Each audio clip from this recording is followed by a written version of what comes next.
कवि विछंद चरण पट्टनायक जड़े स्वजाति प्रेमी आदर्शवादी और निष्ठापर साहित्य साधक भाव में उत्कलीय जनमानस संजीवित हो रही। साहित्य सृष्टि और संगठन क्षेत्र में से जड़े विरल व्यक्तित्व। जेतेबेले ओडिशार कवि भावुक माने पाश्चात्य साहित्य और संस्कृतिर अंध अनुकरण करी निजस्व गौरवमय प्राचीन परंपरा संस्कृति और साहित्य प्रति बीतस्पृह हो उठिचंती, सेतिकी बेले विछंद चरण ओडिशार कला संगीतमय परंपरा और प्राचीन साहित्यर पुनःप्रतिष्ठा पर आजीवन संग्राम करि आछंती। ओडिशार महिमान्वित परंपरा को यथायोग्य सम्मान देवा तांकर एकमात्र ध्यान धर्म और काम्य थिला। कलिंग भारती और उत्कल छात्र साहित्य समाजर प्रतिष्ठाता सभापति भाव में विछंद चरण ओडिया साहित्यर सांगठनिक विकास दिगरे जड़े अग्रगामी साधक, एथिरे संदेह ना। विछंद चरण केवल साहित्यिक संगठक नथिले, से थिले एकाधार रे जड़े कवि, समालोचक, अनुवादक और संपादक।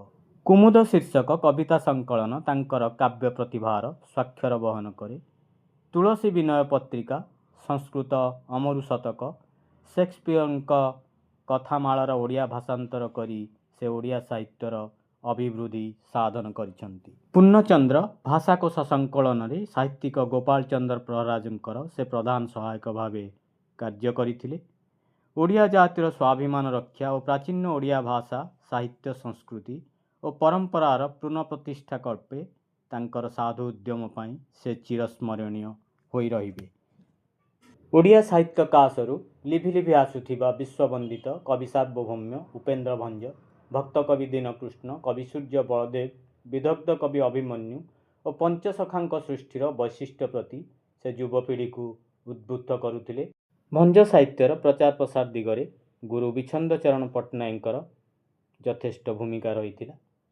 आज हेउछि जानुआरी मास 20 तारिख 1901 मसीहा जानुआरी 20 तारिख रे खोर्धा जिलार जाँला ठारे भूमिष्ठ होइथिले गुरु विछंद चरण पट्टनायक। तांको जयंती रे ए उत्कली भावपूर्ण श्रद्धा निवेदन करुछि, तांको कृति कीर्ति कृतित्व को मने पकाउछि। उपस्थापनटी भल लागिथिले चैनल को लाइक शेयर सब्सक्राइब करिवे। धन्यवाद। वंदे उत्कल जननी।